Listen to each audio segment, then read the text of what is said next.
रास्ते में एक यात्री आ जाता है, पंथी, और उस हाली से रास्ता पूछता है कि भाई मैंने इस गांव में जाना है, क्या मैं ठीक जा रहा हूं?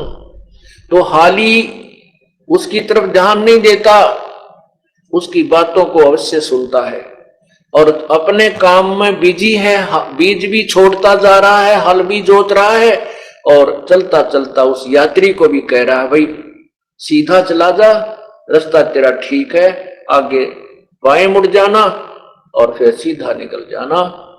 कहते जैसे हाड़ी बीज धुन, उसका विशेष ध्यान तो हाथ पे है जो बीज छोड़ रहा है, और पंछी से बतलावे हुआ में खंड पड़े नहीं ही, ऐसे ध्यान लगावे। ऐसे स्मरण होता है, ऐसे वो सहज समाधि होती है, ऐसे ढोंग, ऐसे हठ योग को प्रत्येक शास्त्र में मना किया। तो इस बात की खटक वाजिद जी गलाएगी कि भैया बात तो आज नहीं सुनी मैंने। तब उसने कहा कि भक्त मुझे कोई रास्ता बता फिर। तब धन्ना जी ने कहा कि मैं अपने गुरुदेव से आपको मिलाऊंगा, आप उनसे सत्संग सुनो, विचार सुनो और उपदेश लीजिए। तब धन्ना जी ने परमात्मा से मिलाया, यानी वो पूर्ण परमात्मा ना जाने कितनी बार प्रकट होते हैं, लेकिन तब उन्होंने इस तत्व ज्ञान को नहीं और सार नाम को नहीं उजागर किया, लेकिन उन पुण्यात्माओं को ऐसी भक्ति दे दी ताकि उनको मनुष्य जन्म बहुत मिलते रहे और उन्हीं मनुष्य जन्मों में परमात्मा आके संभाल लेते।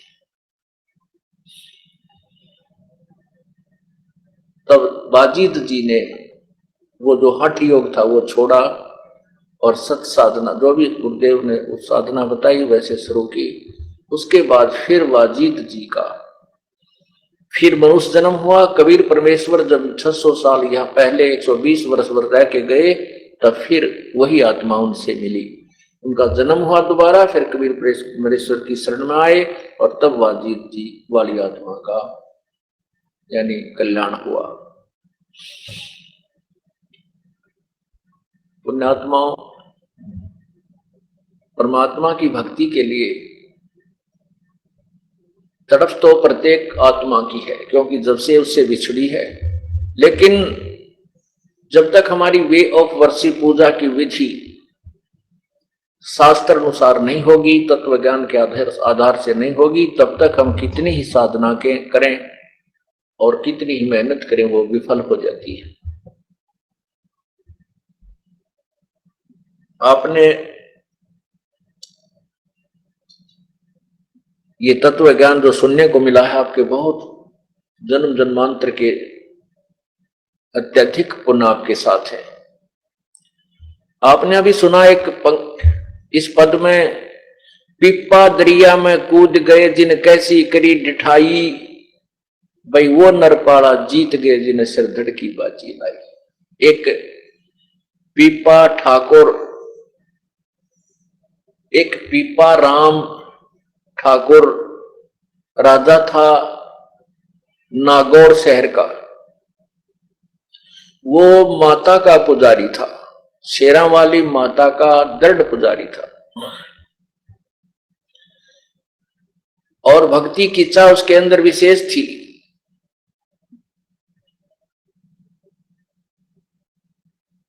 भक्ति की इच्छा उसके अंदर विशेष थी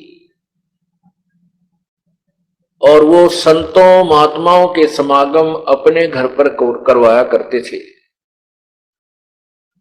उधर से पूर्ण परमात्मा कबीर देव जी काशी में प्रकट थे और स्वामी रामानंद जी को उन्होंने तत्व ज्ञान से परिचित करवा दिया था। उसके बाद रामानंद जी की मंडली उस तत्व ज्ञान का ही प्रचार किया करती थी, आन उपासना को मना करने लगे। एक दिन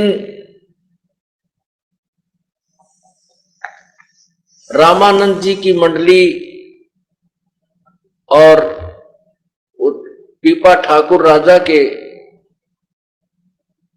नगर में वहां पर किसी के यहाँ सत्संग कर रहे थे, तो राजा को पता चला, तो राजा ने उनको अपने पास भी बुला लिया।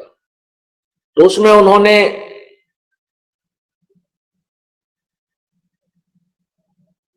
पूर्ण परमात्मा की महिमा का गुणगान किया और अन्य जो पूजाएं थी उनको छोड़ने के लिए प्रेरित किया। राजा ने कहा कि महात्मा जी, मैं तो शेरा वाली माता की पूजा करता हूं, मैं इससे ऊपर किसी शक्ति को नहीं मानता, कोई पावर नहीं है। तब रामानंद जी ने कहा कि अब तो हम जा रहे हैं और फिर आएंगे,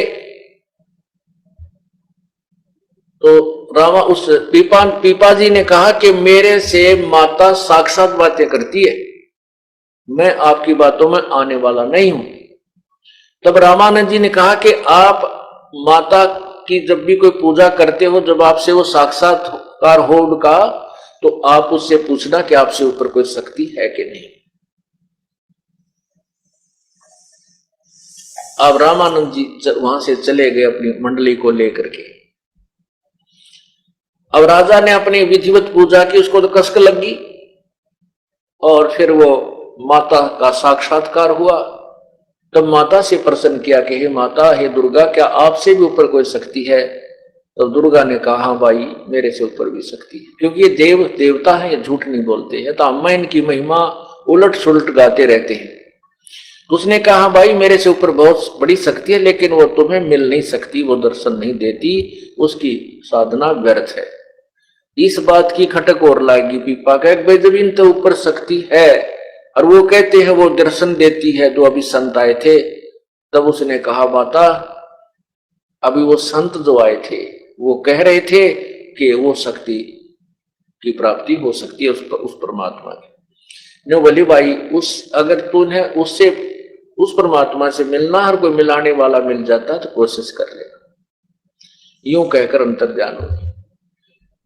अब दोबारा जब वो रामानंद जी गए मंडली लेकर के, तो तत्व ज्ञान सुना और कहा, मैंने माता से पूछ लिया है कि वास्तव में और शक्ति है, तो मैं आपके साथ चलूंगा। मैं